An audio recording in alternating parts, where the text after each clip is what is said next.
Perspective Shift is brought to you by fdailycoaching.com.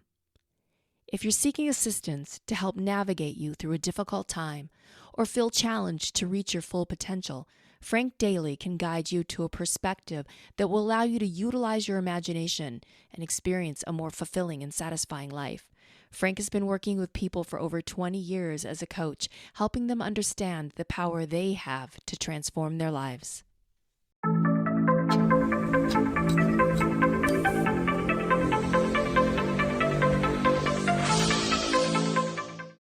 How are we doing today? Good morning, Frank. Welcome to Perspective Shift. We are back at it. How are you, my friend? I'm doing well. How are you doing? Great. How was your week?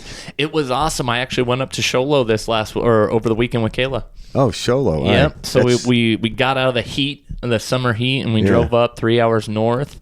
Got to stay, around some pine trees, actually hear the wind. It was beautiful. Yeah, Arizona, from what I understand, has one of the biggest pine barrens in the country. I had no idea. I didn't know that.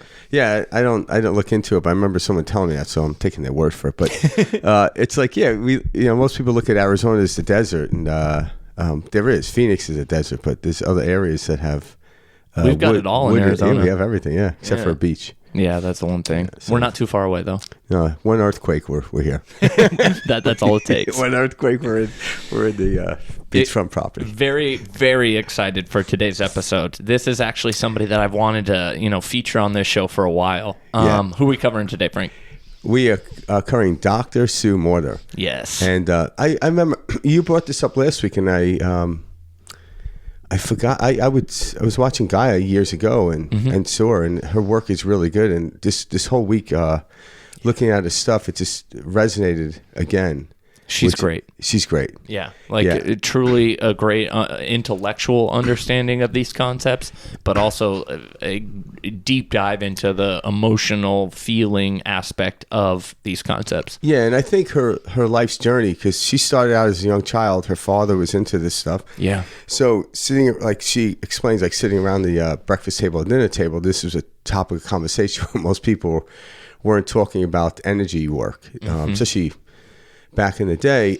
It's more common now, but even around the dinner table, how many people are doing that?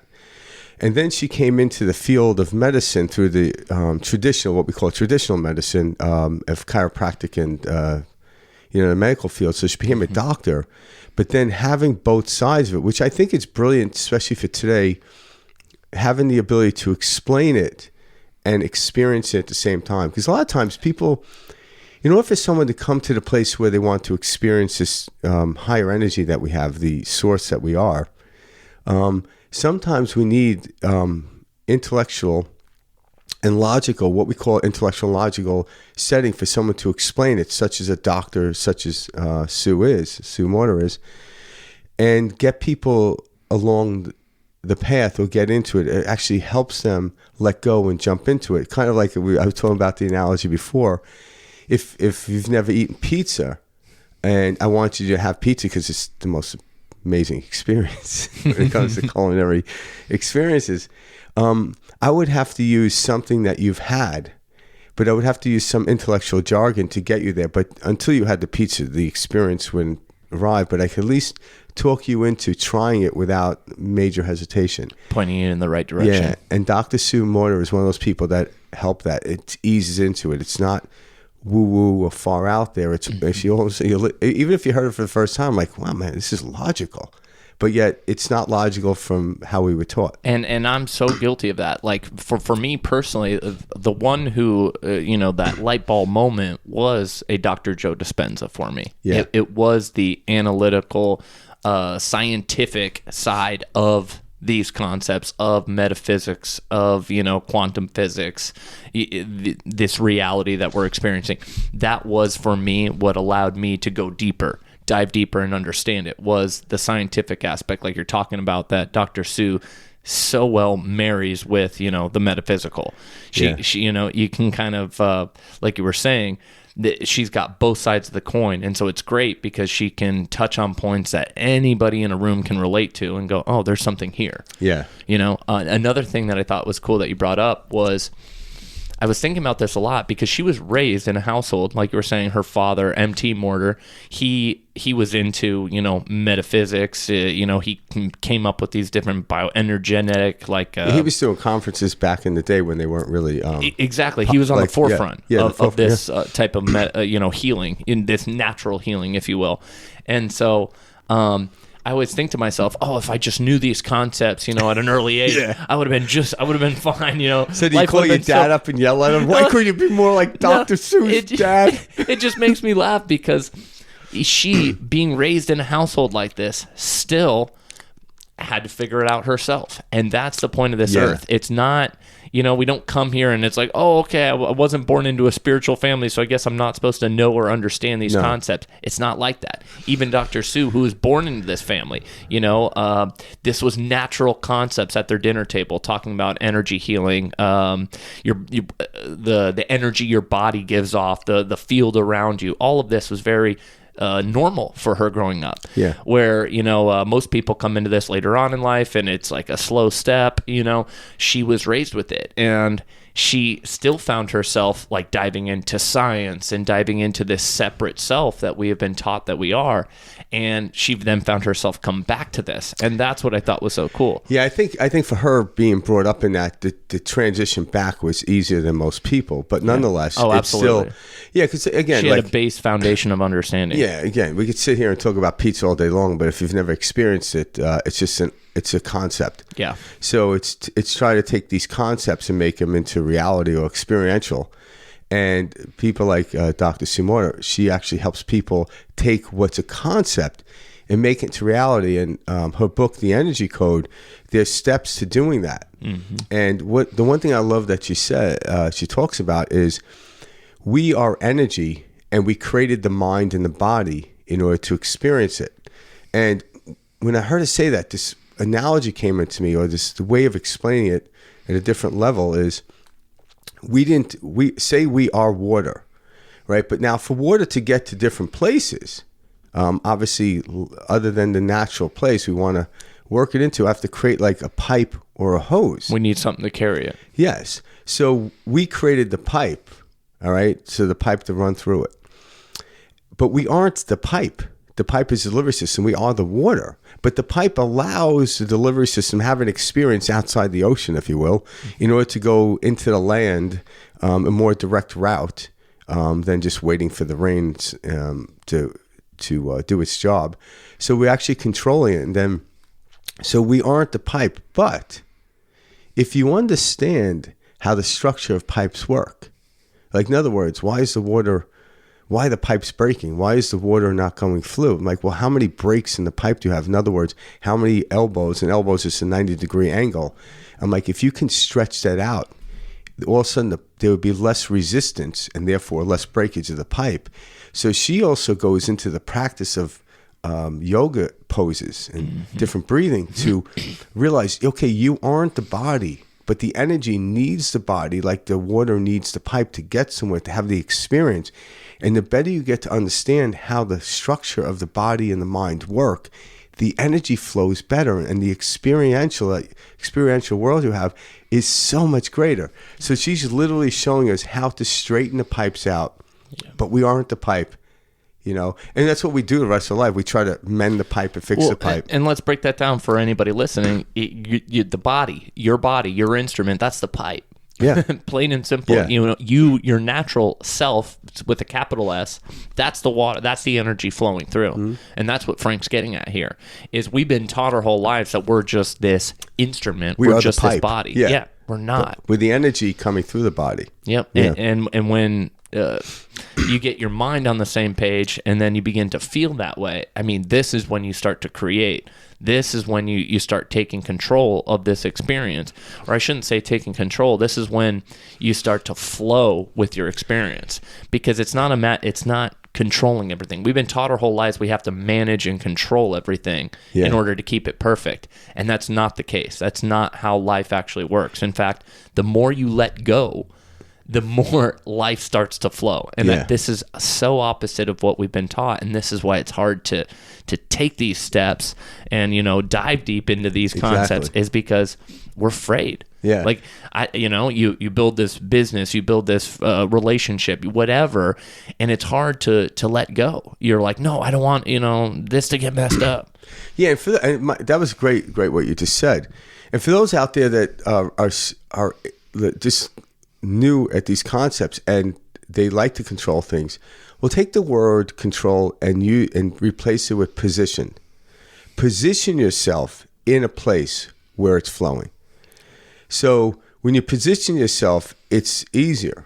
So, all right, I have control in the ability to position myself, not control the situation, but I position myself in the flow of the energy, and then I get taken along with it. So we actually have the capacity to position ourselves in order to do it. That's why you see like yoga is very big, and yoga isn't about having the capacity to touch my toes or stretch, even though it does feel good with the muscles. And why does it feel good? Because in these particular positions, energy flows in a way that you normally haven't felt. Yeah. Like when I lift weights. And when you lift weights, if you're trying to lift a certain amount of weight or what have you, there's a certain positioning of your back, especially if you're doing chest. You want to take the shoulder blades and arch them back, stick the chest out. So when you look at it from a structural standpoint, they do that. But I'm like, why is that working? Because when I actually do that, I open up the energy centers in my body. Now we're talking about electricity. I open up, I get the chakras aligned. My heart is out further, not tucked in. And my shoulder blades are allowing that to couple. As my shoulder blades come together, the natural thing is my chest opens up. All of a sudden, energy's flowing through my body better. Hence, the working out or the pushing of the weight is the byproduct of why I could do more. But it's the energy. It wasn't necessarily the structure. But again, the correlation is deep there. That's why when we structure our body, position our body, all of a sudden energy works further. So when people tell you, stand up straight, be confident, it's not just about the look. It's an energy field that flows through us. Mm-hmm. But when you're hunched over, you're stifling that energy. It's like bending the pipe. Water will get through it, but it will start to break the system down. Great example. And I think that's honestly why so many of us unconsciously love working out. And just going to the gym, that we all describe this feeling, these endorphins that happen, etc. That all that is, guys, is that's energy flowing. You've allowed yourself to move this energy that you have. Yeah. You can do, you can find yourself in the same type of energy field, after a deep meditation, after breath work, after working out. I mean, you can find it in painting. There's all these ways, there's not just one way, but we've been taught our whole lives, you go to the gym, you feel great after, etc. And what Frank's describing is exactly that. The reason the gym feels good is, wow, energy's beginning to flow. I'm putting myself in a position I'm not normally in, allowing this energy to move. Yeah. And we're constantly kind of always restricting energy. And so when you can take your finger off the hose and let it, blow, yeah. That's great. Let's talk a little bit background about Dr. Sue. So Dr. Sue Morter, here we go. The founder of the Morter Institute of Energetics, and that she founded that in 1987. So that's very cool. She co-created the bioenergetic synchronization technique. She calls it BEST as a short acronym, but she got this from her father, Dr. M.T. Morter. So that I thought that was kind of cool. He started that. It's a non-forceful energy balancing technique, so I thought that was a cool thing to touch on. The Morter Institute is in Indiana. She's the author of the Energy Codes. When I was researching her this last week, I saw her on a TED Talk back in 2009. I thought that was cool. Yeah, TED Talk's a big platform. Yeah, and this is her life work, is to actually, what she's doing is creating a space for people to awaken. And that's what we're all doing. Anyone listening to the show, imagine you're already into this stuff, you're curious about it, so you're already heightened about it. Mm-hmm. So what is our job? It's to actually create space for other people to want to become aware of it. Because a lot of people out there are suffering. And they're suffering because they're stepping on the very hose in which they're trying to get water to come through.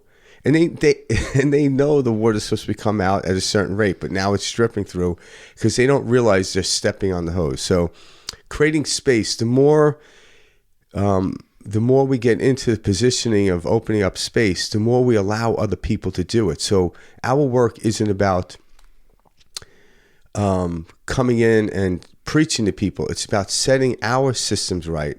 And then what happens is, at a certain level, people start to see our lives getting better, and then they'll inquire, like, what are you doing?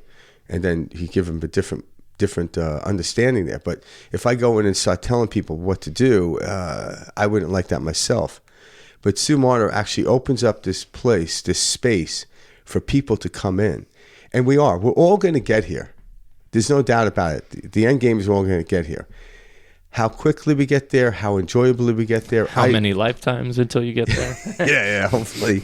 Yeah, that's true. But don't worry about how long it takes to get there, because once you're there, you're there.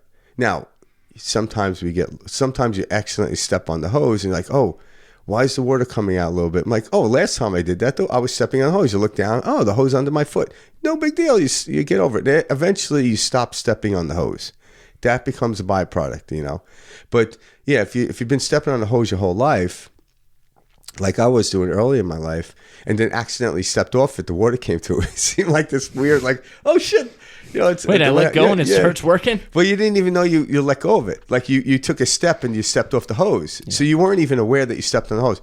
Now that you're aware that we're stepping on the hose and you see the water starting to break down or diminish coming out the hose, all of a sudden you look down and realize, oh, I'm stepping on it. So then eventually you'll stop stepping on the hose. Yeah. But now if you step on the hose, you're stepping on the hose. And I promise I won't use the word hose anymore. It's an easy analogy. It is, yeah. I say we kick one off with, let's dive into our first clip. All right, hold on. So we've oftentimes heard you have to surrender. You got to surrender. And people start looking around, wondering, what do I have to surrender? What do I have to surrender? And to what am I surrendering? What am I surrendering to? To whom? To what? What's going on here? What is this whole thing about surrender? And people are often uncomfortable, like they're surrendering to another person or surrendering to some belief system, or what if I get caught up in something that I don't really want to be in and I feel out of control? And I want you to understand that all you are doing is surrendering your attachment to your thinking, worrying, fretting mind, unattaching from that and dropping in to your true core, dropping into your true soulful self. What you are surrendering to is the real you.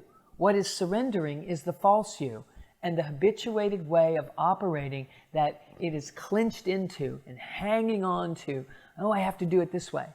And then when we start to recognize, I'm not comfortable doing it this way, but this is the way I do it and this is the way I know. And when you, life, aren't supporting me in feeling okay doing things the way I do, like I'm doing things the way I always do, and I'm starting to feel uncomfortable because it's not giving me the outcome in life that I really want to have. When I'm starting to turn on to that, I don't know what to do. I know that I don't want to keep doing what I've been doing, but I don't know what to do. And so surrender is what to do. And what to do in surrender is to be open to the possibility that there's another way of approaching life than the way that you are approaching it. Just be open. Be open to the possibility. And then the second thing would be to be open to the possibility that nature is going to show you how to get into the flow, to connect to the flow. And then be open to the possibility that not only is nature going to show me how, it's going to show me how right here inside this body. That I don't have to go out searching. I don't have to go on this big quest to go find myself. I don't have to. I can, and it can be great fun.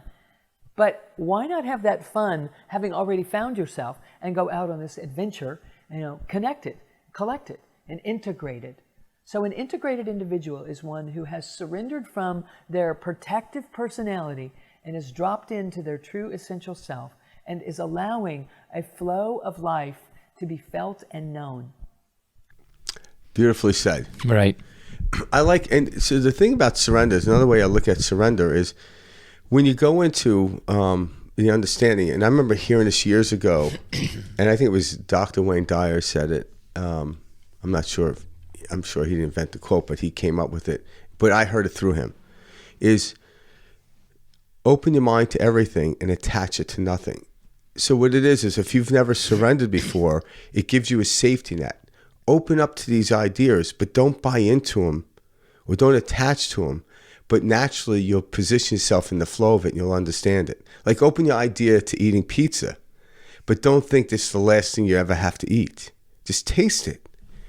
And that allows you to eat the pizza, where someone says, well, once you eat pizza, you have to then attach yourself to pizza. I'm like, no, that would make life horrible. And that's how a lot of people look at it. That's why they're scared to look into other things. So open your mind to everything and attach it to nothing is one of the first steps into understanding who we are. Yeah. I love how you just said that, because that perfectly describes what Dr. Sue's talking about right here. It's the voice in our heads that we're attaching to. So when we surrender, what we're surrendering is all of these thoughts about what I have to do next, what's going on, do I like this, do I not like it, the analyzation of the circumstances. What we're all doing all the time is analyzing these circumstances outside of us, and we're gauging whether we like them or not, whether we feel like they're beneficial towards the goals we have in our head or not. We minimize them or blow them up, based on how it relates to our story and how we're interpreting it. And so when you can take these types of experiences and you don't have to filter them through this conscious thinking mind, it allows you to just be. And that's what she's talking about in the surrender. It's a place of no thought. It's a place of existence and just being. That is our true self. And this is hard to do. I get it, because like you feel like as soon as you let go of the thinking mind, you're like letting go of control and anything can just happen. And if I'm not focused on something, then I'm not moving towards it. And so it's like, it is an immense faith that you have. But when you start to take that step, it gets easier and easier. And then things begin to flow. And you see like, oh my gosh, like everything I thought I needed to control or manage, it's all being managed by itself. Yeah, and the analogy I was talking to you earlier about fits into what you just said. So thanks for tossing it out there. But so understanding where we were and why we won't let go of it is like the first structure in the physical world of elevating to a higher level. And I mean, like really, is a staircase. Mm-hmm. So you look at a staircase, and when you're walking up the staircase, there's a absolute having to do something. You have to walk it.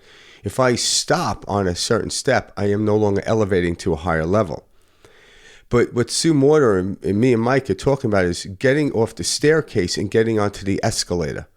Now, on the escalator, whether I'm just standing there and just being, I'm moving up to a higher level. And at the same time, I could also walk up the elevator. It doesn't restrict me from doing. But if I choose to be on the elevator and just stand there, I'm still moving up to a higher level. So we're talking about going from the staircase, which you have to do work at, like I must work hard, I must work 80 hours a week type of idea, because I was taught this. And guess what? When you walk up the staircase, you get to a higher level. You do, but sometimes the time you get there, you're so exhausted. Mm-hmm. But when you get on the escalator, you still make it to the same higher level, but it's effortless.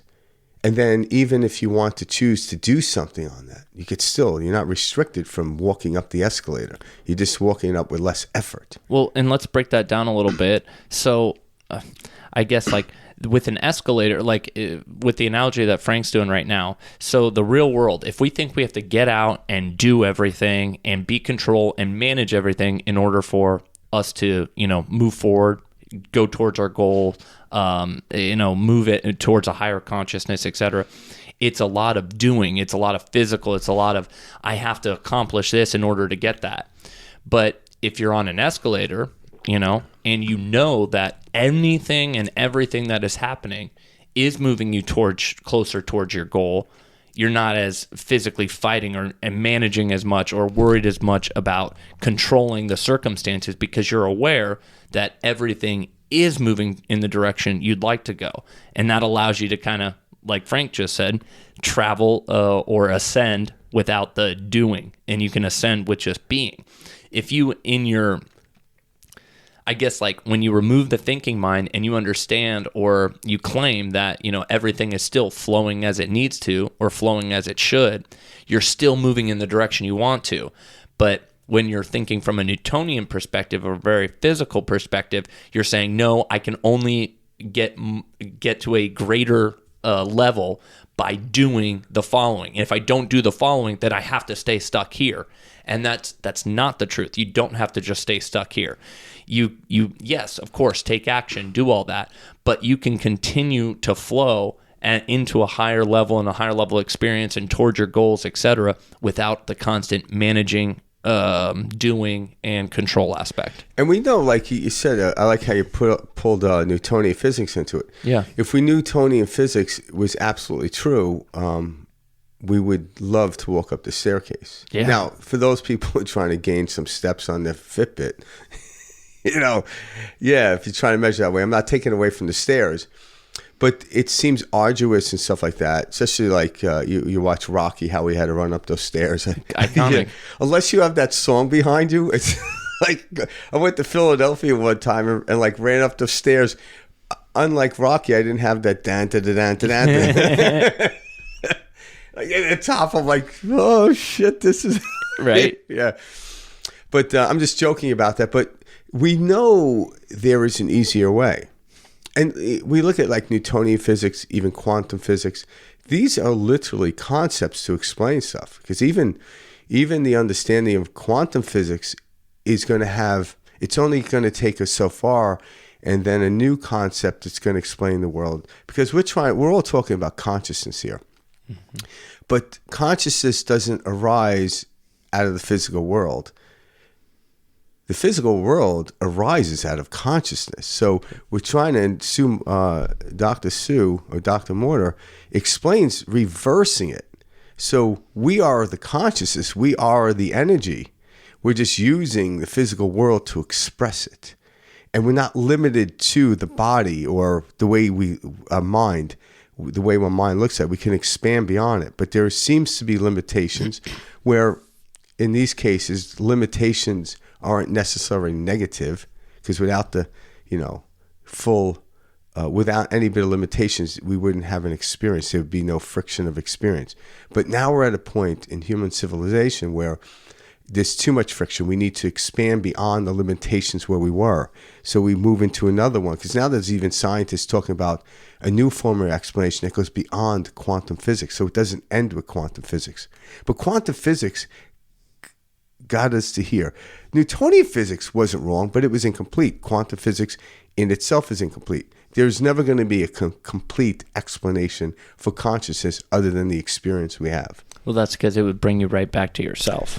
Yeah, exactly. And good luck explaining that. Like, again, like, hey, we're trying to explain the unexplainable. Yeah, I can't explain how pizza tastes. Mm-hmm. Nobody can, but I can eat it, and you and I could talk about, knowing that New York is better than Chicago. Well, what is it? Dr. Wayne Dyer also says, it's when the Tao can't be named. As soon as it's named, then it's no longer the Tao. Exactly. Same type of thing. Yeah. So, but it's fun though. There's something fun, and I've noticed this. There's something fun about the interim of going to, like, say, Newtonian physics into quantum physics. It's the gap or the space that we find ourselves really embracing. Now, you can't necessarily hold on to that. It's kind of like, but it's every new finding. In the new finding is where we get exhilarated. But then in the new finding, in exhilaration, it's kind of like as a child is going to Disney World. It's exciting, but once they get there, that's where the work or the experience begins. So the experience isn't in the exhilaration. It's in the day-to-day stuff, which what happens, exhilaration heightens, but then you're there. But sometimes people always want that exhilaration, and that's a false sense of how life is to be lived. Yep. Because you wouldn't know exhilaration. Exhilaration is just that transitioning from one thing to the next. And that's how we know. Like, hey, how do I know I need to move on? Because I'm starting to plateau and this is getting boring.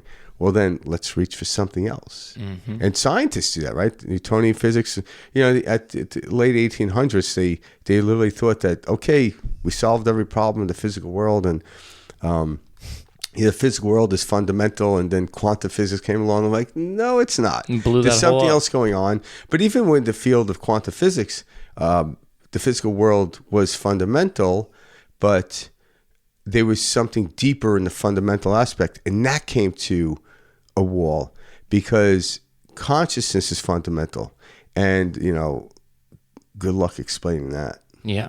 But hey, by all means, go closer to it, explain it, because that's part of the excitement. The more we can explain it, because hey, well, when we went from classic physics, Newtonian physics, into quantum physics, people's lives got easier and better. So it shows us that we are moving in a direction. It's kind of like God gave us this, or the universe gave us this scavenger hunt. You know if it's working or not through the accolades or the acquisitions of stuff. We know when it's not working either. Like we know, like, I want to make it to the escalator because my knees are going bad. I do also want to bring up, so we talk about how, the Tao cannot be named, or as soon as you try to name the Tao, it's no longer the Tao, or consciousness, is fundamental, and we can only point, we can't describe and explain and break down what consciousness is. This is kind of like every one of our experiences in life. How can you explain what Christmas morning feels like? How can you explain what, walking your daughter down the aisle, feels like?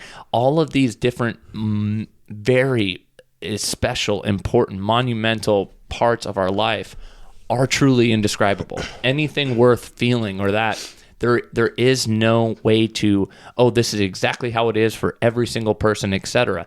And that's because we've been taught our whole lives that there's this absolute world outside of us that's just going on and happening without us, with or without us. It's just this world's going out here, and we happen to be in there, and we're seeing everything that's going on, and that's completely false. It's the entire way around.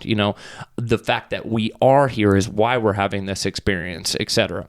So when you look at anything beautiful, anything great, anything worth living for, all you can do is point to it because everybody's experiencing it in their own way. Yeah, and again, I shared this quote with Mike earlier, and I heard this quote from somebody, and I'm probably going to misquote it, but it's when I speak, I lie, but if I keep my mouth shut, I become a coward. And the thing is, us talking about this isn't getting us there, so it seems to be a lie, but by all means do it. So it's not about not doing, it's about getting into the state and then doing it. Like who comes closest in explaining an experience? To me, it's music and poets, and then the intellect trying to talk about it. But they don't really touch the essence, but they're trying to get you to experience. Music, to me, can get you into that experience. You hear a song, even a song without lyrics, just music, I should say. All of a sudden does something, and you realize, wow. And all of a sudden, okay, it's that song. I'm like, no, there's multitudes of vibrational songs out there that can get you into that state. But it wasn't really the song. You had to let go of it. But yet it got us closer. So you go from the song to the poet to the intellect, but all through the thing. That's all we're trying to do is explain. But at some level, there isn't truth in that. But it leads you to it. But to not write the song, to not produce the poem, and to not speak as intellectual as you can is cowardly.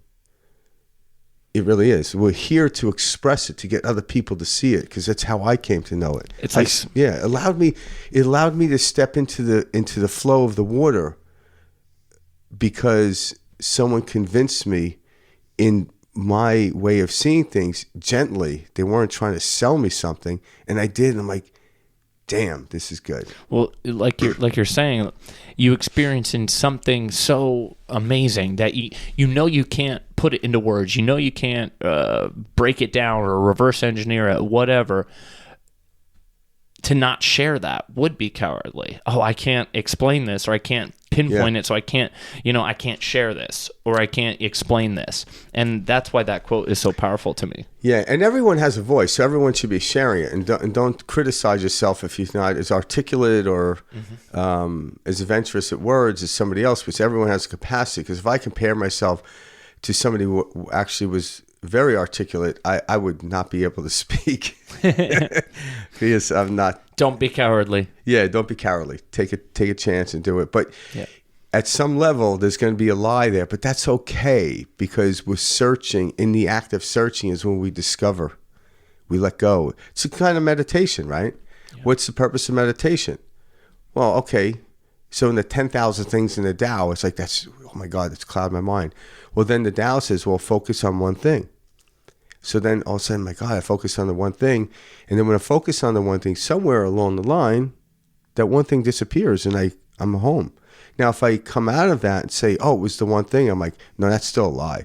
Mm-hmm. But at least it was easy to let go of one thing that was the 10,000 things. That's that's how I look at the 10,000 things of the Tao, is because it was so much easier to let go of one thing than 10,000 things. And let's give an example of that. Okay, we're worried about job, family, relationship, life insurance, health insurance, what's going to happen if I do this, my job, all these 10,000 things around us that we're always worried about. Okay, now let's bring that into one thing. Okay, let me focus on my heartbeat. Or like the example Frank used this morning, I'm going to focus on my feet, whatever. Just pull yourself out of 10,000 different things you've got to worry about to one. And then from that one, creates enough space where that one drifts away. Yeah. And now you are now you are there. Now you're in this unnamed place that, no one can describe. It's from there. That's the feeling. And how do you know this? You know this through the feeling of it. This state, and it's like, whoa, I'm at peace no matter what. Like there is this constant, or there's this always forever peaceful state behind us that we're all out there searching for. This is why St. Francis said, what you are searching for is where you are searching from. We're already here, but we have to detach from the 10,000 things in order to rest there or be there or experience there. Yeah. And by doing what Mike just said, when you actually go into that place and you find yourself home. True you. Yeah. When the 10,000 things show up, they no longer have value. They no longer remove you. You still work within the field of 10,000 things. They just sting less. Like you're like, okay, now I know what they are. Yeah, and they so you're sting like, less, yes. All right. And then they sting less and less and less as you keep practicing. And I think that's what happens along this journey, because I've been doing it for 30 years now. Yeah. And in the beginning, it was difficult. It was very difficult. Now it's like, I step on the hose every once in a while, and I promise I wouldn't say hose, but I just lied. But now at least I could. What's funny is I notice me stepping on the hose before the water starts to diminish in the value. So, so I'm already ahead of that, and I don't worry about that because I'm there. But then it's like, okay, now what do I do? Now I go there, and once in a while I step on the hose or trip on the hose, but all of a sudden I could feel it. The second I touch it, I know it's there. Mm-hmm.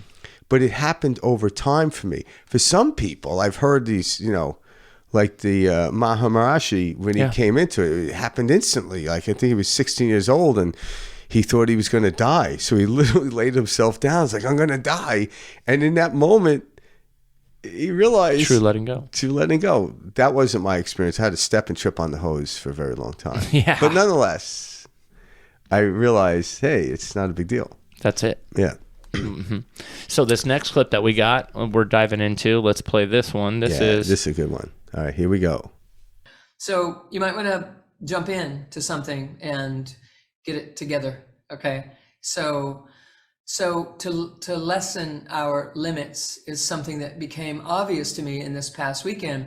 I wanted people to really understand that what we have a tendency to do, and I was just speaking with a beautiful class today of our practitioners about the fact that we do this. We create a limitation, like we perceive that I'm only able to do this inside of this sphere, inside, whatever's inside of here I can do, and anything outside of that is too much. I don't have enough time, or I don't have enough money, or I don't have enough wherewithal, or I don't have confidence in myself to take a leap and go make that happen. And so what we end up doing is spending our lives on the inside of that bubble, trying to accommodate the limitation. And I also want you to understand that in a world where everything is energy and there is no thing, there is only energy waving and moving and flowing or not flowing. And so if we have a limitation that we are perceiving and holding as true, we start to create this bubble based upon how far we let our minds think and how far we don't. And get this, inside of everything that I'm teaching is really showing you how to get your mind more comfortable. Because when your mind is more comfortable, it starts to become creative. When it's not comfortable, it becomes protective and guarded. And it wants to figure out all the defense moves and all the mechanisms that are necessary to end up safe. And even if your world gets smaller, at least you're safe. And, if that's not feeling great, then we want to turn that inside out. And that world getting smaller would mean you don't have as much time as you'd like to have. You don't have as much money as you would like to have. You don't have as many friends as you would like to have. You don't have as much of a trusted relationship with the universe and the way things go as you would like to have. And, time out on that. It isn't what you're supposed to be experiencing in this life. And so if you are, there's a good reason for it, but it's not good enough. The good reason is you've had past experience, you've been shut down, you were raised in an environment where you didn't have a voice, or someone told you weren't all that and you believed them. And so you ended up trying to navigate this life, accordingly. And so inside of these limitations, like if I don't have enough money to do something, or I don't have enough time to do something, or I don't have enough smarts or wherewithal to do it, we jump inside that sphere and we say, okay, here's my small world. Now, how can I get happy inside of here? And it's so interesting, particularly people who are drawn to a true holistic development in mind, body, and spirit. And here's what happens. We start to try to figure out a way to feel good about our limitations and to accept and to embrace. And it is a beautiful, good-hearted person who leans into embracing and accepting such things. But the challenge with that is, at the end of the day, all they've done is validate their limitation. Because here's what happens inside of that. We're made of brilliance. So if we're pointing our brilliance toward solving this frustration of being inside this limitation, then what we do is we get about, well, I need to find a deeper spiritual truth, a more soulful truth about me. And so we do. And we discover, and we end up in beautiful work of all sorts that will lead us toward a deeper truth. And I'm certainly, teaching people how to do that, to unattach from the personality and all of its desires and its needs, and just sit down and be at peace and be good with life. And that is an essential step, and it's not the end of the gig. It's not the end of the story. The rest of the story goes like this. Once I unattach from the personality and I find and access this deep soulful truth, I'm supposed to become more capable and more creative and more abundant. And that's the one who's supposed to rise up and emerge and come out into the world, because that one, my friends, doesn't see life as limited.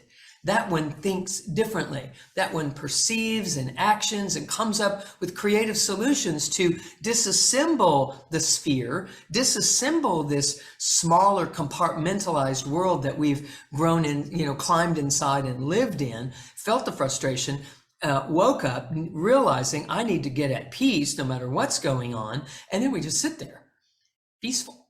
And that's beautiful, because you'll heal sitting there. And you won't have as much frustration sitting there. And you will not be in question about what's to become of me in this life and what is my purpose on this planet. Those things become answered sitting inside. But what might not be being accessed is our recognition that we're supposed to then rise as that soulful presence and emerge out into the world, actioning and thinking and engaging and innovating in a way that is reflective of our true essence as creative energy, creator. So here's what happens. In that original scenario, we get busy trying to get at peace within these limitations. And a byproduct of that is we feel the victory of accepting it when we get the personality off of us and we are in there in that peaceful state. The whole system begins to celebrate like, yes, more things are happening in my life that I'm not getting upset about, and even fewer things are happening in my life that upset me in the first place, because we're changing our vibration. But, in the final leg of that journey, I want to make sure that we're also getting that, it's time for me to be innovative and say, you know what, this limitation isn't good enough for me. It's not enough that I just climb inside that limitation and feel better about myself. Yay, thank goodness that I do. But at the end of the day, I'm still sitting inside that limitation, even though I'm having a better experience inside of there. What we're actually supposed to be doing is dissolving the limitation, finding ways to pierce right through it and to see a bigger world and a bigger world and a bigger world. And I don't mean it's bigger and flashier and whatever. I mean, there are more and more places for you to create. I love the way she said that. I'm sorry, I keep lying about the hose, but what she's explaining is if I took the hose like a garden hose and then got bought a fire hose, I'm still creating limitations. Absolutely. So it's about going back to the ocean where there is no hose needed. And so a lot of times you have to create a bigger hose to understand the value of it at certain levels. But then she's taking you beyond the level in which you want to experience that and realize you are the water. So go back to the source and where you are. And the analogy here on this earth, it comes from the ocean. See, I absolutely love this clip. So this was great. This actually, for a few different reasons, it made me think of, you look at this differently, but she describes it. Dr.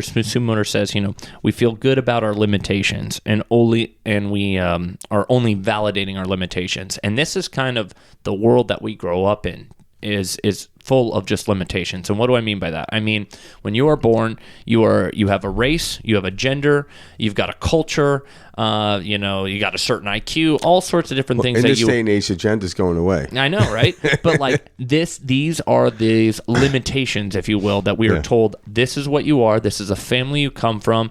You're intelligent or you're not intelligent. You'll be great in this type of job or you won't be. Our whole life, we have limitations put on us. And these limitations we buy into. We go, yep, I am this race. I am part of this culture. I am this gender. Oh, I can't do that because I'm a male, or I can't do that because I'm a female, or whatever. And we're constantly limiting ourselves. This flow, this energy flow. We're constantly, scrunching up the hose. On the hose. Yeah, we're stepping on the hose. Thank you, Frank. And so when I listen to Dr. Sue explain this, it's beautiful because we are the ones allowing this to happen. We say, yep, that is my limitation. I can't get beyond that. Let me figure out a different way around this. And that is what our problem is we have really bought into a limited version of ourselves, and we have been tiptoeing through life or walking on eggshells saying, oh, I can't do this because of this, or I can't get to here because, that's, not what my family or my culture allows. Whatever. All of that is a limited version of ourselves. And I love that Sue brings it up in this sense because it really hits the nail on the head. We're holding ourselves back. Yeah. And if you're awake at any point in life right now, and I don't mean like in a spiritual awakening, but you can look at anyone from any gender, any race, that may have had an attachment to a limitation to it, and they busted upon it. There's so much experiential stuff out there that we could witness to let us know this is not true.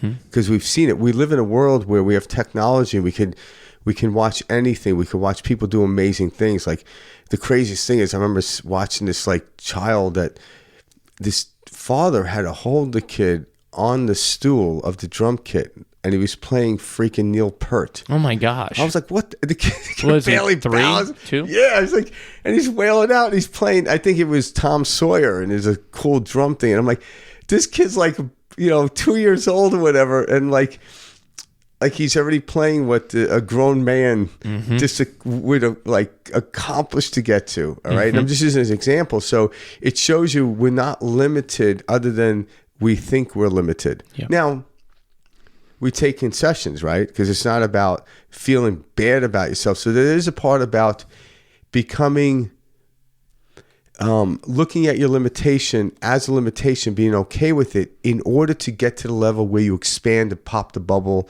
like Dr. Morter talks about. But if you're not okay with it, the limitation is actually going to close in on you.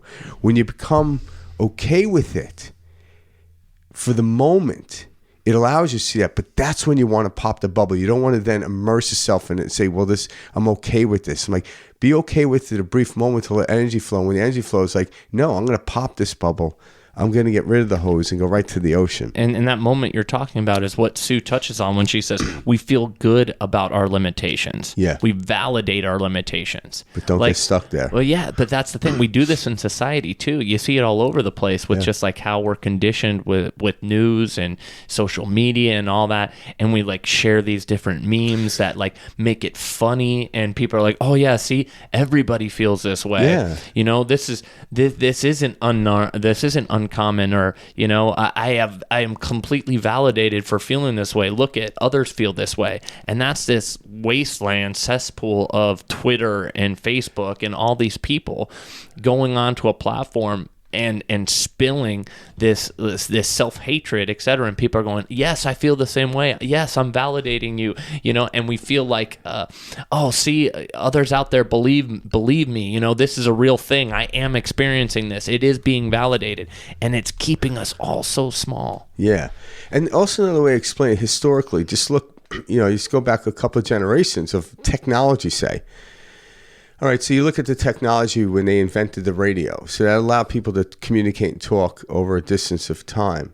But it was an arduous way of looking at it compared to now. But even back then, like if you completely attach yourself to that, it would, because before that they didn't have anything. Now I could talk to somebody in a different country, through radio directly. Say, okay, this is cool. But that's still limiting, because what happens is, I don't care. And here we are now. We have FaceTime and Zoom. Once you attach to the outside world of thinking your life gets better because new technology come in, it will soon put you back into that very prison. Because people aren't any happier because we have Zoom opposed to Morse code, right? Well, Morse code was, I could send information across, several distant, across a long distance. Mm-hmm. But here we are with Zoom, and we're still just as miserable. Why? Because it wasn't the Morse code, it wasn't the Zoom, it was the breaking upon and new discoveries. But once you get Zoom, you have to let go of it. Not saying this is the reason I'm happy. Yeah, I get why people get caught up in it. Oh my God, I'm happier because I can communicate with people more. I'm like, that's not why you're happy. Happy is who we are. And when we're happy, we communicate that. Mm-hmm. But we didn't come from the ability to communicate is what makes us happy. Happy is who we are. Peace is who we are. Energy is who we are. And then through that, we can go from Zoom, we can go through telepathy and stuff like that. But still, if you learn telepathy, it's not going to make you happy. I've said this before on the podcast, where if you got to the capacity where you can walk on water, and you didn't change your way of looking at life, you would just bitch that your shoes are wet. Mm-hmm. So walking on water isn't going to make you happier. Happy is who you are. Now, can you elevate to the place where you transcend the understanding of physical body and walk on water? Perhaps. I'm not waiting for that. But yet, there's nothing, looking towards that excites you. And that's the point. Stop saying this is it. This isn't why you're happy. But because you're happy, you actually experience that. Yeah. Yeah. Well said. Thank you. We got one last clip for you guys. So I say we dive into this one. Dr. Sue has a very eloquent way of explaining these different concepts and, again, mirroring them and matching them with the science. Yeah, she's way better than me explaining it. She's great. Here you go. Here you go. The effect on you is very different when you start to place this in its proper place things in their proper position, in their proper priority. And the way to do that is to realize that the small voice is actually the big voice, meaning the small voice inside that is always overridden by doing the right thing, fitting in, belonging, trying to connect with others or something on the outside. The more outside we orient our attention, the smaller the voice of the soul, the smaller the voice of the authentic true self gets. It gets smaller and smaller and more faint to the point that we can't even hear it anymore. We're just so busy thinking and driving things and trying to predict and trying to control and trying to manage. We start telling everybody how to behave, and we start doing all sorts of things that lock us into some sense of security and safety or power. But all of it is being powerful in the wrong world. We're not empowering ourselves in the real world when we're doing that. We're empowering ourselves, or so we think, in the outer world when we engage that way. And so here's the deal. We have to release that tendency and come home to ourselves again and start to listen for that small, still voice inside again that is not supposed to be small and it's not supposed to be still. The beautiful part about still is that it's still there, even though you've been ignoring it and denying it for maybe all of your life. And so, here's how we do this. We start breathing in our bellies. We come back onto the self. We come back onto who I am. Who I am, not what all of them think or all of that is, or all of the desires or the demands of this, that, or the other people, places, and things are pulling me into. And this moment, when it is so significant to release that and drop in here, is one of the most elusive moments in life. It's one of the times where, I didn't think of that. Days go by, weeks go by, months maybe go by, maybe years, even decades go by. And we don't even realize that we're not doing that until one day there's enough pain that we start to look around and say, wait a minute.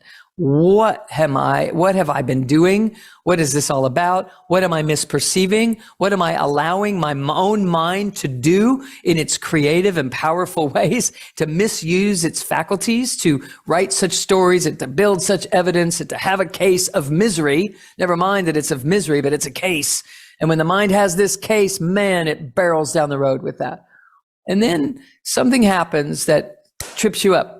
Maybe it's you stumble on the pain. Maybe it is that you recognize, no, this does not feel like me. It doesn't feel good. That's how you know it doesn't feel like the real you. If it doesn't feel good, it's not the real you.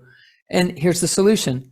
Just release the story. Release the thing that's going on. Release this loud voice and drop in and just sit down. Close your eyes, drop back in, start breathing in your belly, put your hand on your heart, your other hand on your solar plexus, and just allow. Oh my God, wait a second.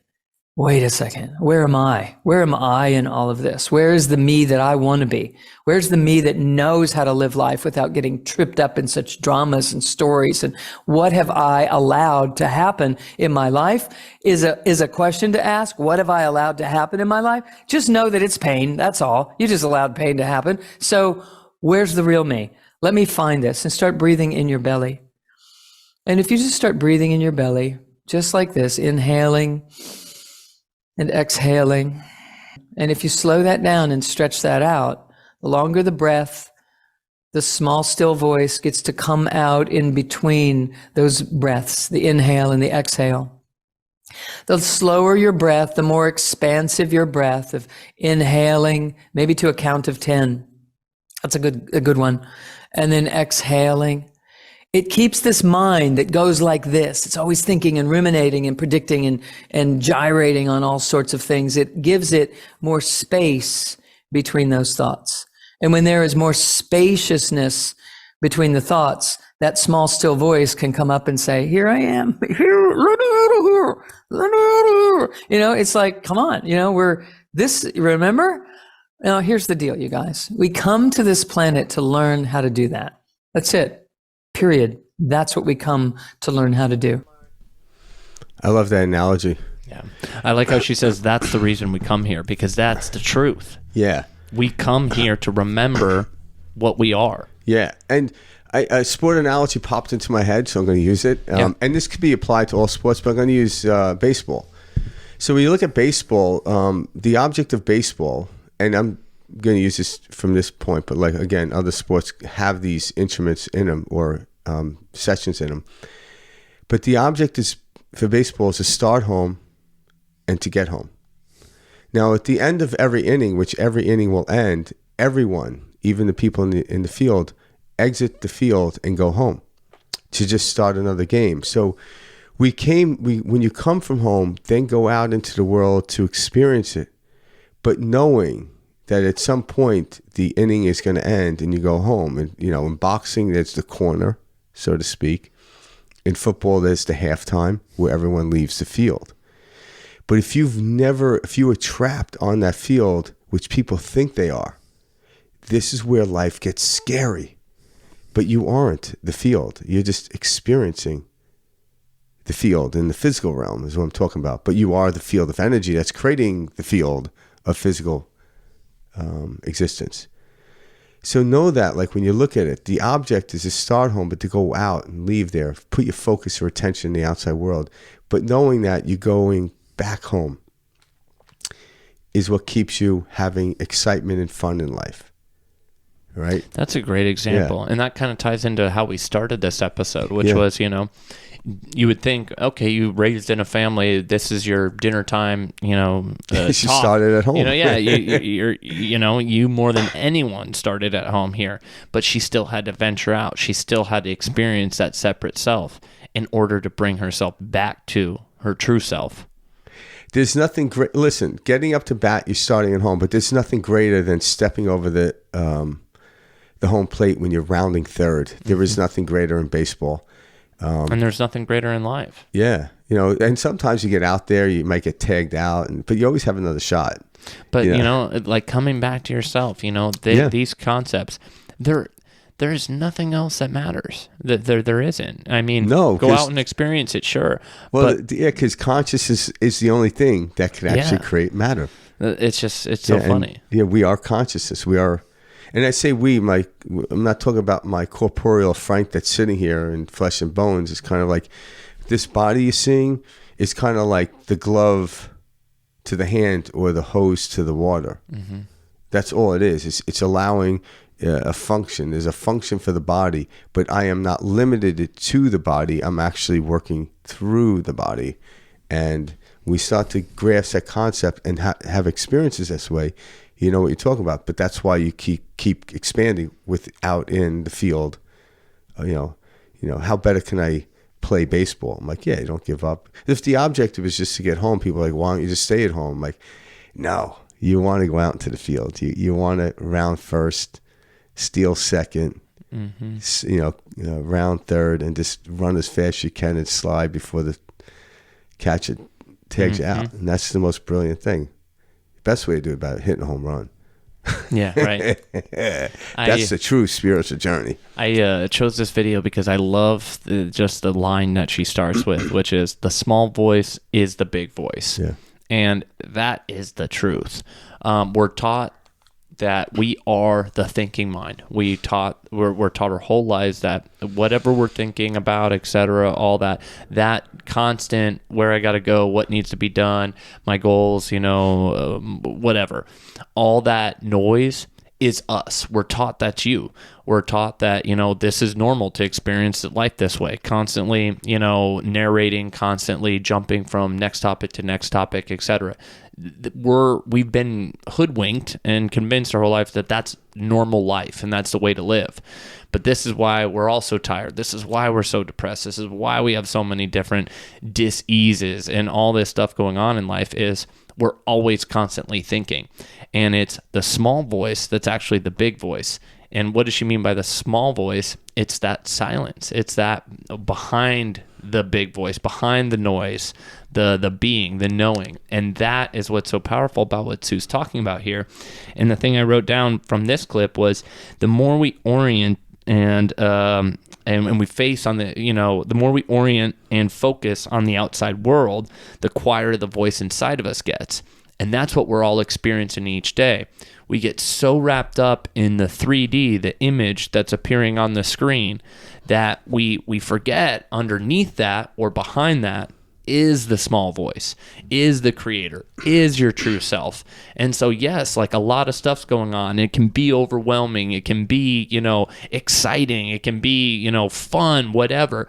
But behind that is the true self. Yeah. What everything else that we're describing right there is just experience. Yeah. And thanks for bringing it up, because now I'm going to go back to baseball. It is like, and I forgot what year it is, but it was like when Babe Ruth stepped up to the plate and he literally pointed into left field. Hell yeah. And that's exactly where the ball went. That's what we're talking about. It wasn't about not getting out of the dugout. Why? I'm just home. It's like, no, I'm going to show you the quickest way to get home. And he literally pointed out to the field, and that's where the ball went. So that's the place and where we can go. We can direct where we want to go. We don't have to I hope I hit the ball. I hope I get on first. No, just take it over, and you'll actually dictate how the game is played.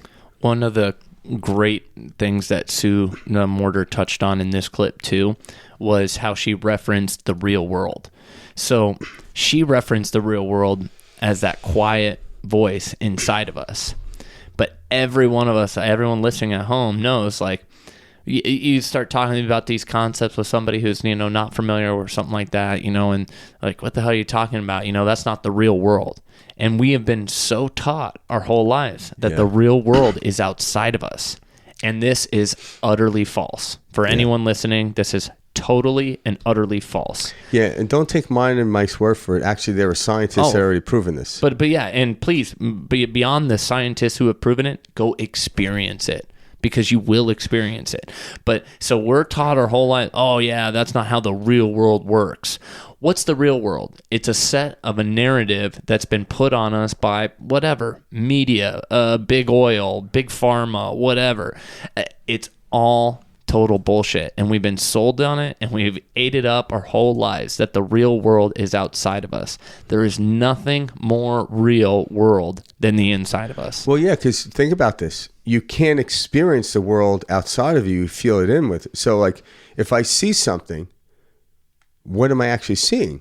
Well, I'm seeing through my visual cortex in the back in my brain. So it's and so actually, and when I'm feeling something, I'm feeling something inside. Even though this table seems to be outside of me, I'm experiencing it inside. Correct. So everything is actually inside us projecting out. And what Frank's describing is science. It is the factual. What we're experiencing is a sensation, electromagnetic, magnetism, push, pull, etc. And then our brain ties it together as one experience. And this is what science has proven, guys. This is what we're told, this table does not exist that Frank and I both have our arms on. It is vibrating particles. We know this. This is what science has proven. But how we experience it, is yes, this is a solid table, whatever. But even the vibrating frequency still comes out of consciousness. So that's even an illusion. And I'm not saying it's real, because I'm experiencing it, but it literally comes out of consciousness. It doesn't create consciousness. Yeah. So we are consciousness it's almost like we are spirit, which is consciousness, having a human experience. Yep. That's it.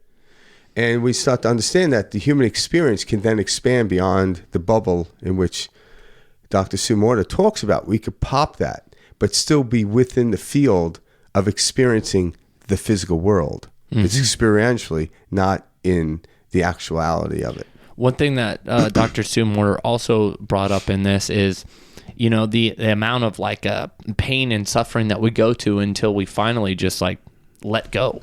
Truly. And that's why most people, need to find some, very, very huge event, hit rock bottom, whatever, have this life upside down moment before they let go.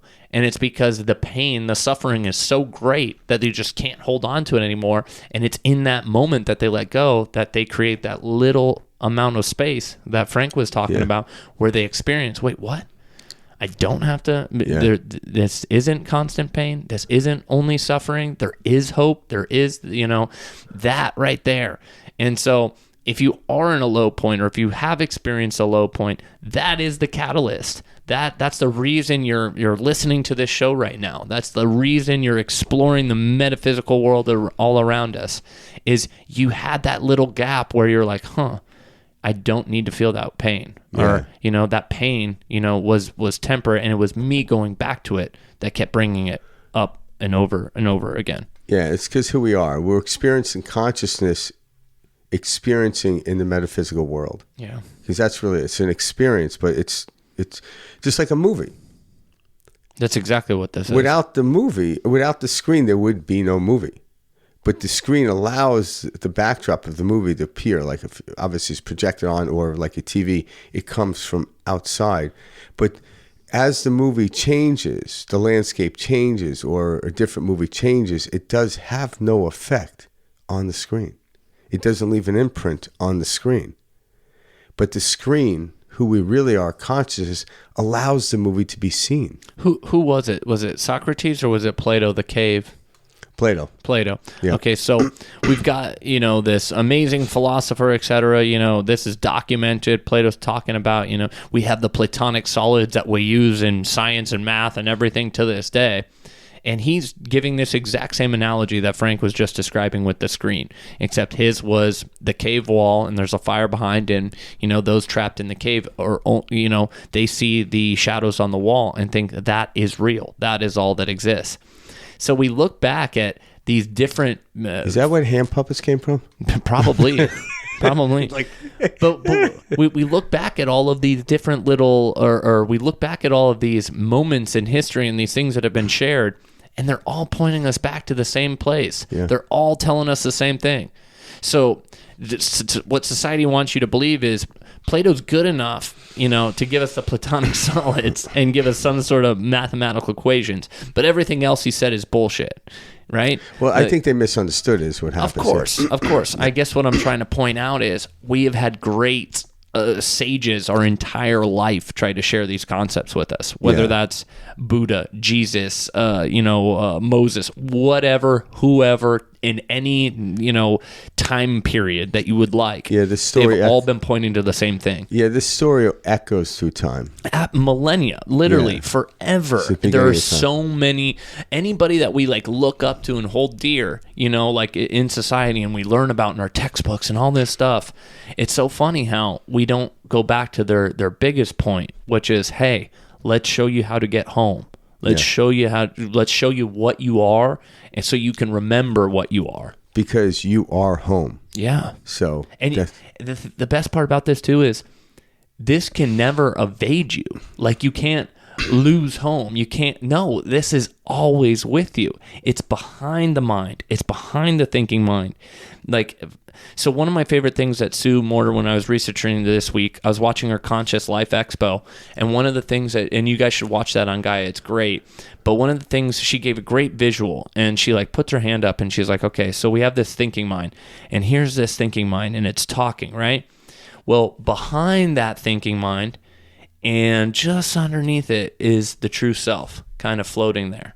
And so we've got the thinking mind, controlling everything, all this type of stuff, but behind us is our true self. And our job is to allow this true self to rise up beyond this thinking mind. So what do? We have to let go of all this head chatter, all this talk, all this, what's right, what's wrong, where I need to be, what needs to be done. Sure, leave it all there. Just don't touch it. Just don't focus on it. Don't listen to it. Then your true self begins to float up or come up, or your small voice, as she's mentioning in this video. But I love that visual because we all understand what that is. This voice that's narrating everything, going on at all times. That's not you. Stop associating with that. Pull beyond that. Is step behind that. It's it's behind it. Yeah, and I like the point, which is brought something up to me. Is like people always, the question I always get with this, with a lot of my clients trying to get to this point, like, how does this actually help me out in the world? I'm like, greatly. The reason being is, I go to a movie and I enjoy it. But say I went to a movie and I enjoyed Scarface. But if I was in Scarface, would I enjoy it? Hell no. No, I am not Scarface. I am not the movie. I'm just simply watching it. I realize that in a screen. Well, the day-to-day stuff in your life, you're just experiencing it. You aren't that. So when you actually understand that, it's like you're going to the movie, and then at some point you actually choose the movie, and then at some point you actually create the movie. But you still, even though you create it, that isn't who you are. You're the observer of the movie. You're the ability to allow it. You are the screen. So why we enjoy movies and plays and not life is because we realize we aren't in it. But yet I could still cry at a movie. I could still laugh. It pulls me in. Life pulls me in. But I realize, well, it's just a movie. It's just an experience that I stepped away from home from. But I am home. I'm not getting back home. I am home. I am the screen in which every movie comes from. I can't leave home unless I choose willingly to leave. You can't actually even leave. All you do is, if you don't... I guess you can cloud it. Well, yes, thank you. Like a stratus cloud will block the sky, but did the sky disappear? No. If it wasn't for the sky, you wouldn't have any type of cloud, let alone a stratus cloud, which covers up the whole blanket of the sky. But you still understand the sky is there. You just can't see it peering through like you see a cumulus cloud. Mm-hmm. We are the sky. Who cares what cloud comes upon? Whether it's a thunderstorm or a white fluffy cloud, who cares? Mm-hmm. But then you get good at it and you actually start to choose the clouds. You start to do that. But we are the cloud. So in the beginning, just let any cloud come by. Just realize you are the sky. You are the observer. You are home. You are peace. You are love. And bring that into the world and experience it and see what comes of it. Well said, Frank. Now, if you want to go further into this, I know Sue Morter is having a conference actually here in Scottsdale, Arizona in September. Yep. Let me see the dates here. September 14th through the 17th. You can go to her website. I think it's just drsuemorter.com to see. And she probably has them in other places too, but she's obviously a current individual that's here now. It's not unlike Plato. Yeah, right. So really dive into her stuff. She's really like the girl next door. Yep. Doesn't try to overbear anybody. The information that she, her way of explaining it, when you listen to them, like, this is too simple, like, because it is simple. It's simple. And so if you want to go further into doing stuff, she does have these online type stuff, but I know she's having a live conference here in September, which she helps get you to get into positions of allowing this energy to come through. Yeah, I love that. And I mean, she does these events internationally as well. I mean, and then of course, like Frank mentioned, Zoom conference, and these different online meetings. But the technique that she's sharing, these concepts that she's sharing, again, have existed for millennia, except we have just always been looking outside of us, and we've never come back home. And so that's really what Dr. Sue is doing here, is she's giving everybody the scientific evidence, as well as the, mental, emotional, and, well-being of the feeling the evidence, and bringing those two together so people step into their power. Yeah, because even the processes she brings along, she even realizes at some point you have to let go of the process. Mm-hmm. So, but if you simplify the process, it's easy to go along with it and then simply let go. But let's explain why. Why do we let go of the process? Because the process is still mind. Yeah. Everything, guys, is mind. It's still the bubble, yeah. And that's what we're letting go of. Yeah.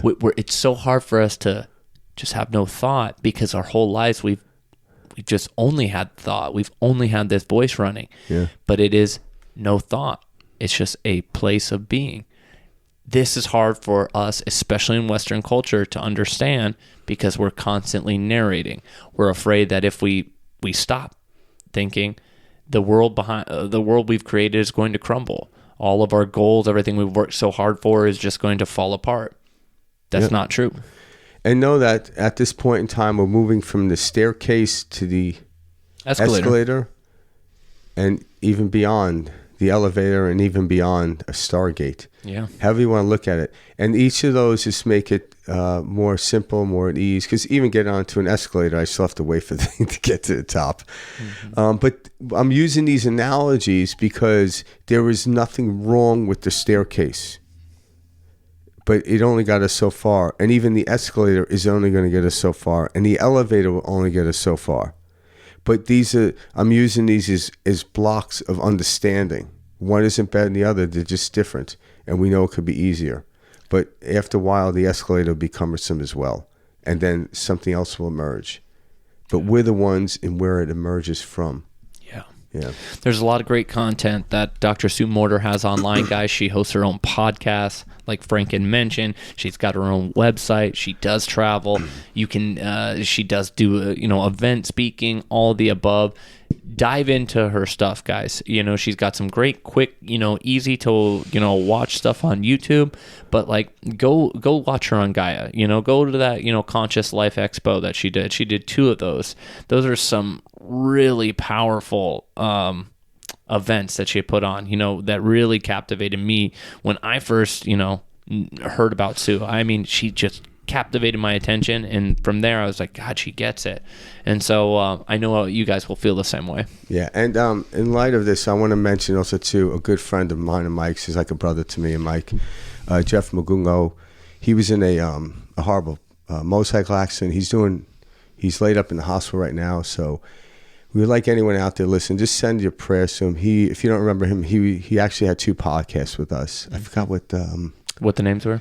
No, not the names, but you can look it up. I forgot. I should have looked up what episodes they were. But anyway, so he needs his prayers right now. Also, too, we're going to put a link below to a GoFundMe. Who actually, I want to put thanks out there to Matt Prater, who actually set this up. So yeah, just if you could donate some money, that'd be great. But if mostly, just pray for him. Put him, see him healthy, see him walking again. He has pretty extensive damage to his legs. But I tell you what, I go to the hospital. I was at the hospital like several hours yesterday, and throughout the time he's been there, he's motivating the doctors and nurses that are in there.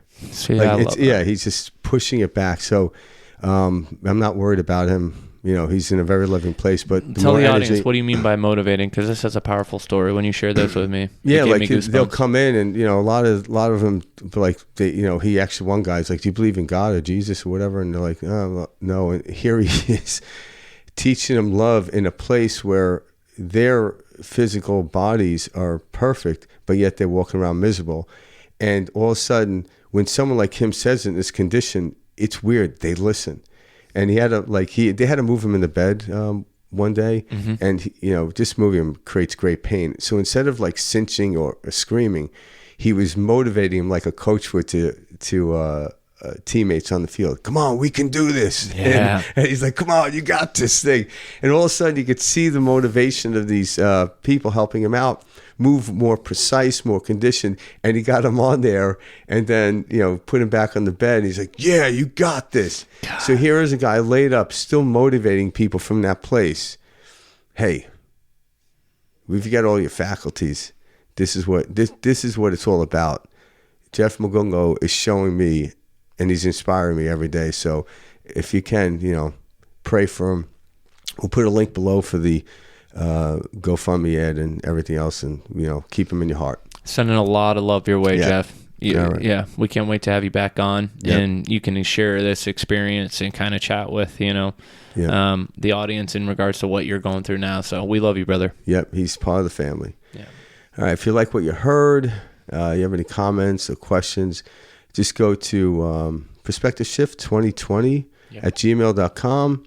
Also, you can go on Instagram and YouTube. YouTube. Oh, we also have a TikTok now. Oh, we have a TikTok. There you go. Yep. I'm unaware, but so we kind of have it all. Direct message us, and we'll get back to you on it. But yeah, if you have any other people you would like for Mike and I to feature, please let us know. Yeah, reach out. We're all one big family here. There's no separation. We're all one big family trying to experience and having a better experience than we did the day before, and help everyone. We want to create space for everybody. So, yeah. All right. We love you guys. Love you guys. Thank you for tuning in. We'll see you next week.